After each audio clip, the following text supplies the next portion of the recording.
What is up, guys? Dynamite Figs here, back with another video, and today we're reviewing the AEW Unrivalled Series number 14, Swerve Strickland, aka, at the time of this recording, the new All Elite Wrestling World Champion. Now, I'm super pumped to have this figure because I did not get the basic that came out a few years back, so aside from that, this is his second ever proper figure. I don't count the Figures Toy Company figure. I don't know, I just find that kind of shit. That whole company in general. Don't have a go at me, that's just my personal opinion, but get this cool little detail on the jacket, and from the front viewing window here, this figure looks incredible, so I'm super keen to take it out of its packaging. Got a nice picture of Swerve right there. Here's a picture on the back with its little signature, and this is from Rampage. Now, one thing I'll say when it comes to the AEW figures, I feel like they're really lacking in regards to like updating like the attire and all that, because you have a look here, this Toni Storm, this is really outdated now. She's timeless Toni Storm. Same with the Ricky Starks. Like, when was the last time that he was the FTW champion? Kind of a while ago, but anyway, the other figures available in the set. It's a shame that that Billy Gunn, though, is a rare figure as opposed to just a normal figure in the lineup, but it is what it is. He is number 126. Without further ado, let's get this figure out of its packaging. Taking a look at the accessories here, he comes with a interchangeable fisted hand along with a interchangeable mic holding hand, so that has a bit of tattoo details there. I don't know exactly what the tattoo is, but I feel like that looks pretty cool. Comes with a pair of sunglasses as well. I decided to put it on the figure, and I don't know, I just don't like the way it looks. It feels a bit tacky, so I'll probably leave it without the sunglasses and put it on someone else. And here is the nice jacket he also comes with. It has this cool design here, and yeah, get the added details with like the texture and all of that on the jacket, which is super sick. The only thing I'll do in the jacket with like rubber jackets in the future, because I know that like all figures can't be cloth, I would like make this like the sleeves a separate piece, and then like when you put it on display, you like attach them together. I don't know. So like I would detach these so that way it's like a bit easier to like move around and stuff like that. But overall, like I'm not a big fan of the rubber jackets, but I mean, listen, it's detailed, and if you're going to have it on display, it doesn't matter too much.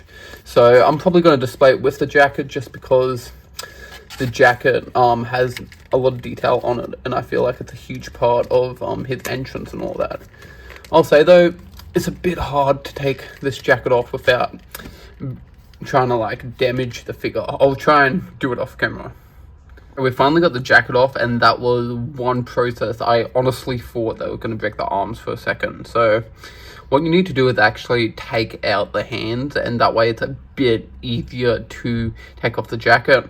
I should have known that, but I didn't. So that's something to be wary of, because you don't want you just don't want the arms falling off, because I feel like the Jazzware's arms are like really easily breakable, because the plastic compared to the Mattel figures, I feel like, is very like, it's not as high quality, if that makes sense. I don't know if you guys agree with me or not, but I feel like the quality on the plastic when it comes to the Jazzware figures isn't as good as the Mattel.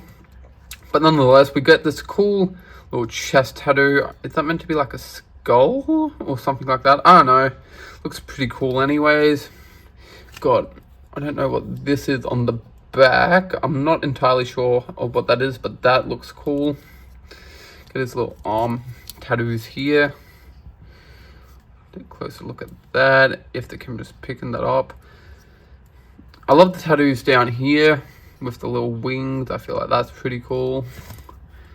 And I don't know what exactly this one is, but here's a closer look there. It kind of looks like a skeleton of Swerve. I don't know if it is or not, but taking a look at the head scan, which is probably my favorite part of the figure. You got the little like grills and his teeth, which are super sick. I really love the detail they included there. His face scan looks a lot like him, like the resemblance is like uncanny. Feel like it had the better head scan than the basic 125, I'm pretty sure it is. Correct me if I'm wrong, but I feel like this head scan nailed it at the park with its resemblance. Get the nice coloured dreads there. Going into his attire now, you get a sculpted on kind of belt buckle, and the details on the belt as well is like really nice. Like, even though this isn't painted, I thought it was sculpted at first. That's how good the detail is. Get the nice orange and purple colors. Now, I feel like the orange and purple is familiar from somewhere. I don't know if it's a kind of like basketball team inspired or like if it's an NFL team. Please let me know down in the comments below, but I find that it's super sick. I feel like the colors just mesh really well together. Got a little logo here which is super fire. I really love the way that this looks on the side. Get these nice sort of open knee pads, so it makes it a whole lot easier to bend and get more articulation there. Got this nice silver painted calves down here, and you get these like sort of smaller boots, something like Darby Allin-esque kind of boots in my opinion. We'll look at the articulation of this figure, and the thing I notice about all the Jazzware figures going forward is that the articulation is way better, in my opinion.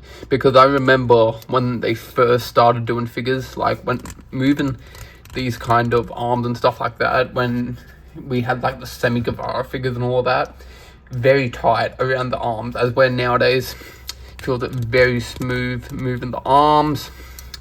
Ab crunch, you get a really good ab crunch there.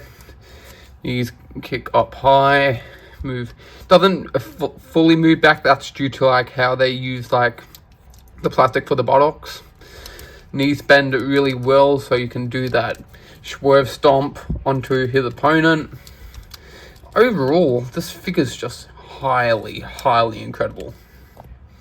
Now, we've had a lot of Jazzware figures being released now, about like 130 or something in the normal Unrivalled line, and then I don't know about the unmatched and stuff like that. I only remember due to the number on the box. But I've got to say, Jazzwares needs to continue making these figures, because they definitely are going in the right direction with the detail, the head scans, the articulation, all of that. Like, it's a huge improvement compared to their past figures. Like, what we got from the recent Brody King figure was absolutely incredible. I should have done a review of that, because the tattoo detail, the articulation was just perfect, considering the fact that he is a bigger figure. And this Strickland is another example of Jazzwares improving on their AEW figures. Like, moves great, a lot of great detail, especially with this head scan, like one of the best head scans that AEW Jazzwares have done yet. So I'm looking forward to future figures coming from them. I'm just hoping that they release more figures sooner rather than later. But overall, really impressed with the figure. I definitely recommend buying this figure. But that will do it for our review today, guys. I want to thank you so much for watching this video. If you enjoyed the content you see here, please subscribe if you haven't already. Tap that bell so you can get all future updates when I upload new videos. Comment down below and subscribe for more. Thank you. This is my time, my grind. Promise I'ma do this right. Open eyes, see the sign. Now I give it all I got. This is